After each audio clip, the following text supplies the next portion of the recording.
Salut à tous, on se retrouve pour le montage d'un nouveau drone FPV, mais comme tu peux le voir, beaucoup plus conséquent par rapport à d'habitude, il y a beaucoup plus de pièces. Et oui, tu l'as vu dans le titre, je vais monter un Snelifter. Alors c'est un nouveau gros projet pour moi, je me lance vraiment dans l'inconnu, puisque même si j'ai monté pas mal de drones FPV 5 pouces, et bah là il y a quand même beaucoup plus de problématiques, les enjeux sont pas les mêmes et surtout le prix que tout ça coûte, et bah ça coûte 2, 3, 4 fois plus cher par rapport à un drone FPV 5 pouces. Et puis faire un crash avec, et bah je veux pas savoir, ça doit coûter beaucoup plus cher par rapport à un drone FPV 5 pouces qui est déjà tel quel beaucoup plus solide par rapport à ça. Même si effectivement j'adore les drones FPV 5 pouces, moi à la base je suis passionné par la vidéo et étant très exigeant avec mes images, voir les images surtout à l'étalonnage d'une GoPro, d'un O4 ou X caméra d'action, et bah bon, c'est vraiment pas comparable par rapport à un vrai boîtier hybride en termes d'étalonnage, de profondeur de couleur, la dynamique, etc. Donc c'est clair que les possibilités sont beaucoup plus larges avec un boîtier et c'est pour ça que ça m'intriguait vraiment ce genre de drone. Et donc je me suis dit que j'allais te raconter toute mon expérience par rapport à ça. Première chose à définir, c'est tes besoins, qu'est-ce que tu veux soulever, puisque bah, le choix des composants va vraiment varier en fonction. Est-ce que tu veux soulever juste un boîtier hybride, une Blackmagic Micro G2 qui fait à peine 300 grammes, un Ronin avec une FX6, une RAID, enfin bref, c'est important de savoir quel genre de setup tu vas embarquer et donc de définir le poids, le payload que va pouvoir prendre le drone. Moi personnellement je suis parti sur une charge allant de 1 à 2 kg, mais forcément si tu veux une charge de 5 kg ou je sais pas combien, et bah il va falloir prendre un drone qui sera plus adapté et des moteurs qui seront plus adaptés. La frame justement, et c'est ce qui a fait que ce projet a commencé, tout simplement parce que je suis tombé dessus d'occasion par pur hasard et je me suis dit mais attends, pourquoi je me lancerais pas dans ce projet là. Donc c'est une frame Redback de Hexadrone, une entreprise française. Alors la frame n'est plus produite, donc tu ne peux plus l'acheter neuve, peut-être qu'il y en a d'occasion, enfin je te le dis, il y en a très peu. Il y a un truc à savoir aussi, c'est la surface sur laquelle tu vas pouvoir mettre ta caméra, parce qu'il y a des quads qui sont plus ou moins larges. Alors moi c'est un 8 pouces, mais tu peux partir aussi sur un 10 pouces. Le 10 pouces pourra par exemple prendre des Ronins. Maintenant l'électronique, et ça a été un petit peu la plus grosse interrogation pour moi, puisque les moteurs sont pas du tout les mêmes, comme tu peux le voir ils sont beaucoup plus gros. Alors les moteurs généralement pour du Snelifter, d'après ce que j'ai entendu et ce que j'ai vu, et bah de manière générale on va utiliser soit des moteurs de chez T-Motor ou du X-Nova. Les moteurs X-Nova sont vraiment très utilisés. Moi je suis parti sur des moteurs T-Motor puisqu'ils ont toute une gamme pour les drones Snelifter.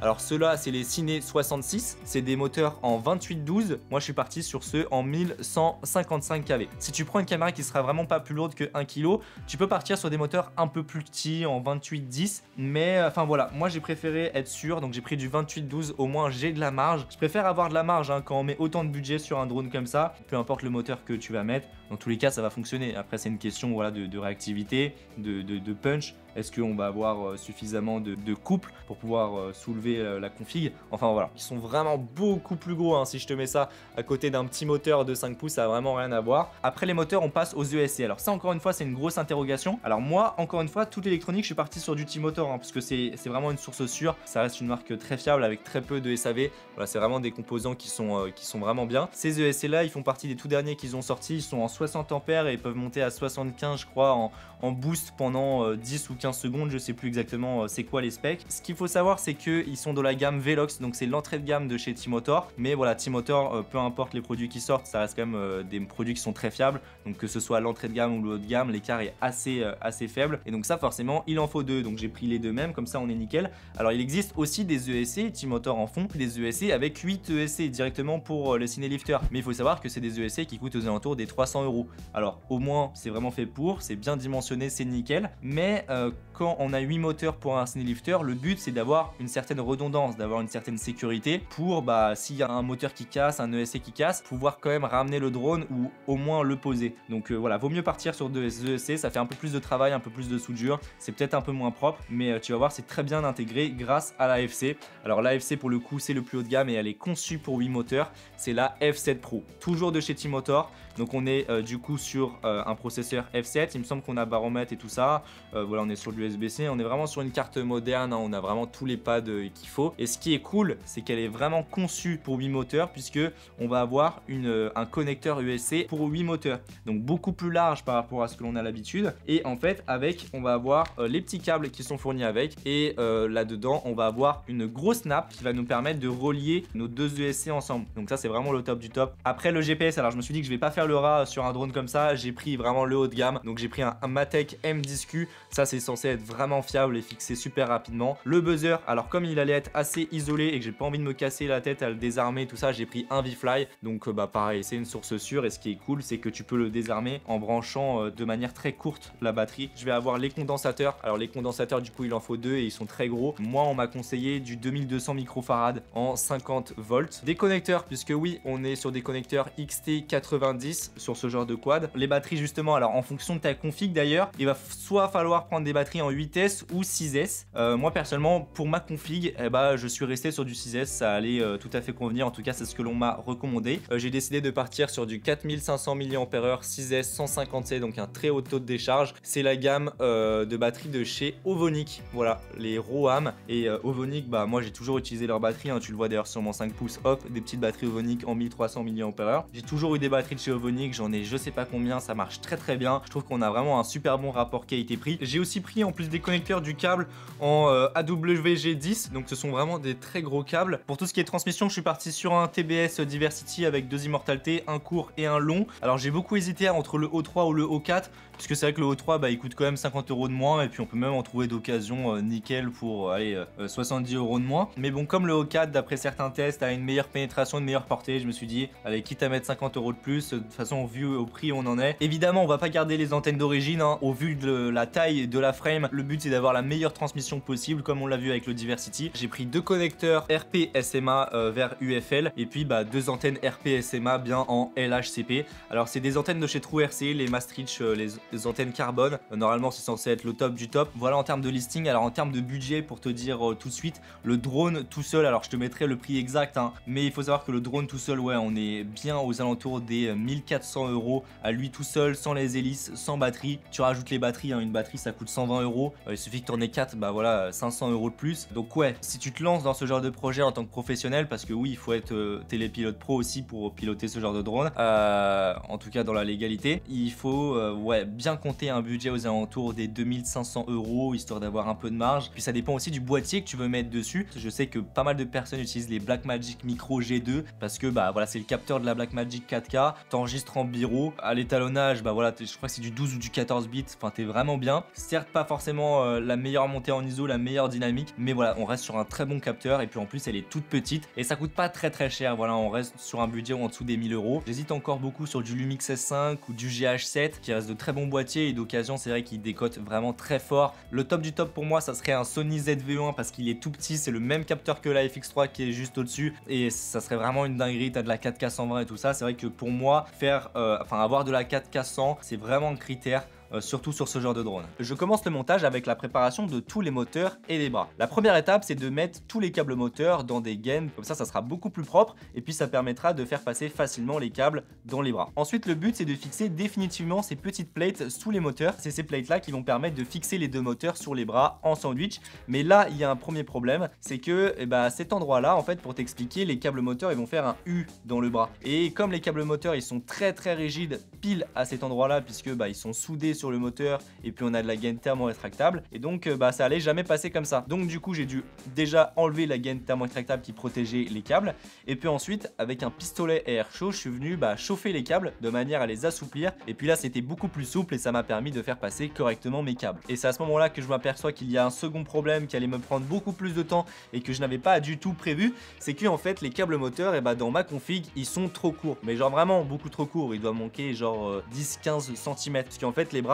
ils sont courbés et en plus de ça les ESC ils sont quand même assez loin, ce qui fait que pour ce moteur là par exemple le câble il doit faire tout ça tac tac tac tac tac jusqu'à arriver ici et donc j'ai dû rallonger les câbles moteurs de tous les bras. C'est pour ça que j'ai dû acheter du câble AWG 18, donc le même diamètre que les câbles moteurs d'origine, mais ce qui est bien c'est que du coup j'ai un câble noir et puis un câble rouge et ça m'a permis de faire un code couleur. Les moteurs du bas qui allaient être soudés sur le premier ESC je les ai mis en rouge et les moteurs du haut sur le second ESC je les ai mis en noir, parce qu'il faut surtout pas les inverser. Faire passer tous les câbles moteurs dans les bras, bon c'est un petit peu galère mais ça va encore. Mais par contre quand les bras ils sont complètement remplis de câbles et qu'il faut rajouter les câbles des LED, là c'est galère. Donc du coup ce que j'ai fait c'est que j'ai fait passer un seul et même câble très rigide dans le bras et puis ensuite à l'extrémité je suis venu scotcher les câbles des LED. Comme ça j'avais plus qu'à tirer à l'autre bout pour pouvoir faire passer tous les câbles des LED dans le bras. Donc là c'est bon, tous les bras sont prêts, on va pouvoir attaquer la soudure et la suite des problèmes. Je suis venu fixer uniquement les bras avant, pas ceux arrière. Alors même si au début je l'ai fait, je les ai très rapidement enlevés puisqu'en fait on a tellement de câbles que c'est vraiment une grosse galère. La première chose qu'il fallait que je fasse, parce que c'est littéralement la deuxième chose qui m'a pris le plus de temps, c'est de souder les câbles lipo puisqu'ils sont vraiment très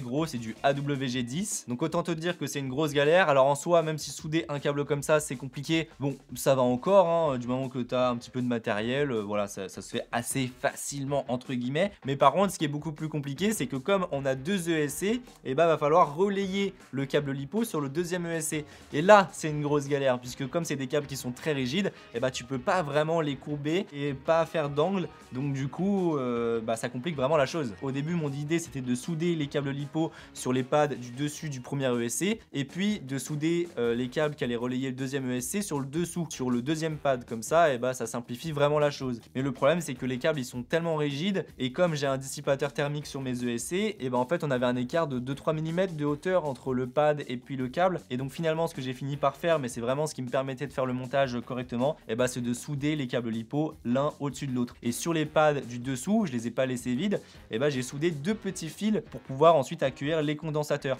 Alors je les ai soudés comme ça en avance avant même de mettre les condensateurs parce que comme ils sont sur le dessous, après je vais plus pouvoir y accéder. Les câbles ils sont tellement rigides que tu peux pas comme ça plier les câbles pour pouvoir retourner le ESC et souder en dessous. Bref, une fois que j'ai soudé tous mes câbles lipo, j'en ai profité pour souder ensuite mes condensateurs qui sont accueillis sur les côtés. Et avant même de souder tous les moteurs, j'en ai profité pour faire un premier test. J'ai branché une lipo pour voir que ça démarrait bien. Une fois que j'ai relié la batterie, que je me suis aperçu que il ne se passait rien, ce qui est tout à fait normal puisqu'il n'y a pas de moteur, c'est pas censé biper, et j'ai branché ma FC au premier ESC pour voir qu'il était bien détecté, et même chose pour le deuxième. Et puis une fois que c'est fait, on peut attaquer ce qui m'a semblé une grosse étape, mais en réalité ça a été hyper rapide comparé au reste. C'est de souder tous les câbles moteurs. Donc là tu fais passer correctement tous tes câbles, etc. Après ça j'en ai profité pour mettre de l'isolant sur tous mes câbles lipo et notamment sur les pads du dessous parce que comme ils sont assez proches du carbone pour éviter qu'il y ait un petit arc électrique ou que ça fasse court-circuit, voilà, vaut mieux isoler le tout. Je mets ma FC par-dessus, alors là je l'ai pas mis complètement toute droite, enfin comme elle est prévue à la base, là je l'ai orientée à 90 degrés sur le côté, tout simplement parce que si je la mettais toute droite, le port USB-C il arrivait sur le côté et moi je veux vraiment qu'il arrive par devant, sinon je pourrais pas y accéder. Et j'ai eu pas mal de galères avec les LED, mais c'était pas hardware, c'était côté software sur Betafly, je sais pas pourquoi, il y avait un bug ou peut-être que j'ai fait quelque chose de mal, mais je ne sais pas quoi. Au bout d'un moment j'ai réussi à débugger le truc, ça a marché avec une LED, donc j'ai soudé les 4 ensemble, il faut que tu relies tous les câbles des LED ensemble pour pouvoir ensuite relier ça sur la carte. Je positionne et soude mon buzzer autonome qui est d'ailleurs extrêmement bien placé. Par ailleurs juste avant j'ai mis mes petits câbles UFL qui allaient servir au air unit, comme ça c'est bien positionné et puis c'est pas trop galère puisque comme les câbles ils passent en dessous des ESC, si je le fais à la fin ça allait être vraiment très galère. Alors d'ailleurs pour le Diversity j'ai pas encore complètement terminé même à l'heure actuelle alors qu'il est terminé. J'ai une première antenne Immortality qui est positionnée comme ça à l'horizontale et l'idéal c'est d'en avoir une deuxième à la verticale, mais j'ai pas encore fait de support et je ne sais pas encore où est-ce que je vais la positionner, donc j'attends de faire mes premiers tests et en attendant je l'ai positionné comme ça à l'avant, pareil à l'horizontale, donc c'est pas forcément ce qu'il y a de plus optimisé, mais au moins c'est positionné comme ça pour faire les premiers tests. Et puis voilà, on est bon, je fais tous mes tests sur Betafly pour voir que tous mes composants sont bien détectés, et puis ensuite je passe au Air Unit O4. Alors les supports d'origine pour la caméra, ils étaient trop petits, de base ils sont conçus pour des Vista ou les premiers Air Unit, donc du coup pour mon O4 qui a une grosse caméra, ça ne passait pas, donc j'ai dû modéliser un support sur mesure. Alors pour l'instant on est sur la V1, il faut encore que j'améliore le support. Et d'ailleurs en parlant d'impression 3D, alors d'origine normalement c'est fourni mais là je les ai pas eu avec, j'ai dû modéliser des petits supports pour les condensateurs et comme ça ils sont super bien positionnés, ça bouge pas. Pour l'instant le drone je l'ai flashé sous Betafly 4.5 en dernière version, je l'ai pas mis sous INAV. C'est vrai que l'avantage d'être sous INAV notamment pour ce genre de gros porteurs, c'est que tu peux te mettre en mode stationnaire, donc tu peux attribuer un switch et le drone il reste vraiment en mode stationnaire, il bouge pas grâce au GPS, à l'accéléromètre et tout ça, et ça c'est quand même un gros plus. Mais l'avantage c'est que ça arrive déjà sous Betafly. Maintenant on a la bêta 4.6 qui est sortie, donc c'est encore en version bêta, mais dès que ça sera sorti définitivement je l'installerai dessus pour pouvoir vraiment avoir ce fameux mode stationnaire. Et donc voilà, le Redback, ce Cinelifter, il est prêt à faire ses premiers vols. Donc comme tu peux le voir, quand je vais plugger une batterie, et bah je vais avoir les LED avant que j'ai paramétré en vert et puis les LED arrière que j'ai paramétré en rouge. Et ce qui est bien, c'est que en fait c'est vraiment simple dans Betaflight, tu peux mettre toutes les couleurs. Je vais avoir mon petit module GPS qui est comme ça ici sur le côté, donc il est vraiment dégagé, et mes deux petites antennes bâton Maastricht Carbone là de chez True RC sur les côtés. Et puis quand j'ai la batterie qui se déconnecte, voilà, j'ai le buzzer qui va se mettre en sécurité, donc là il va biper comme ça pendant 20 secondes et puis après il va biper vraiment très fort. Pour le désarmer, il faut juste plugger la batterie entre 3 et 6 secondes, il me semble. Et puis bah après, il fait bip bip bip. Et aussi quand même au niveau du son qui est dégagé, du niveau sonore, c'est quand même vraiment plus fort par rapport au buzzer que j'ai l'habitude d'utiliser. Là franchement, ça casse les oreilles hein, quand t'es à côté. Comme tu peux le voir, il est équipé avec ses premières hélices super belles de chez HQ Prop. Alors ils m'en ont envoyé pas mal, c'est moi qui leur ai demandé. Au niveau des hélices, t'as le choix soit entre du T-Motor, ils ont 2-3 références. Et puis après, t'as du HQ Prop, où là pour le coup, t'as vraiment beaucoup de références. Et puis bah ils sont vraiment spécialisés là-dedans. Alors ça, c'est les hélices les plus haut de gamme, donc c'est il me semble en fibre de nylon, et c'est vrai qu'elles sont vraiment très solides, c'est à dire que comme tu peux le voir, quand j'appuie sur le bout de l'hélice, et bah il y a vraiment très peu de flexion, elles sont vraiment hyper rigides. Mais j'ai également pris des hélices en 8 pouces qui sont vraiment plus grosses, comme tu peux le voir. Voilà, ça c'est des hélices en 8 pouces, voilà à quoi ça ressemble une fois sorti une hélice en 8 pouces. Donc bah c'est vraiment beaucoup plus imposant par rapport à une hélice 7 pouces hein. Ça fait au moins 1 cm de plus au niveau de chaque pale, et d'ailleurs je te les montre maintenant, mais on verra tout ça pendant les tests. Mais regarde, ça c'est les HQ Prop, du coup pour mon 5 pouces elles sont roses et elles sont vraiment trop stylées. Donc bah voilà, sur mon Vega O4 tu vois, avec les TPU jaunes, ça va vraiment super bien correspondre le rose comme ça. Au niveau du poids, parce que c'est quand même important, alors là j'ai pas encore mis la petite base plate, ça c'est vrai que c'est la prochaine chose à faire. Il faut que j'achète une petite base plate, un quick release pour pouvoir mettre la caméra directement dessus beaucoup plus facilement plutôt que de visser par dessous. Donc là le drone à vide sans la quick release, sans batterie mais avec hélice, on est à 1,521 kg, et si je rajoute la batterie, donc ici c'est une 4500 mAh 6S, on est à 2,145 kg. Et puis après bah il faut ajouter le boîtier, ouais, 3,1 kg, 3,2 kg. Donc ouais, ça fait un beau petit bébé. Comme tu peux le voir, c'est quand même assez impressionnant à côté de moi, et encore il est complètement vide, il n'y a pas la caméra ni la batterie. Et comme tu peux le voir, si je te mets un 5 pouces juste à côté, et bah c'est sûr que ça n'a rien à voir hein. En termes de taille, il faut vraiment en avoir eu un en main. Hâte de tester ça, c'est franchement une super expérience déjà au niveau du montage. On va voir maintenant au niveau de la post-prod, du pilotage et tout ça comment ça se passe. En tout cas, je te mets bien sûr tous les liens dans la description. Si tu as des questions ou quoi, n'hésite pas dans les commentaires ou à me contacter directement sur Instagram. Et puis bah sur ce, on se retrouve très prochainement pour le test. Donc n'oublie pas à t'abonner, lâcher ton meilleur pouce bleu, partager cette vidéo. Et puis bah sur ce, on se retrouve pour une prochaine vidéo, le test peut-être. Allez, salut!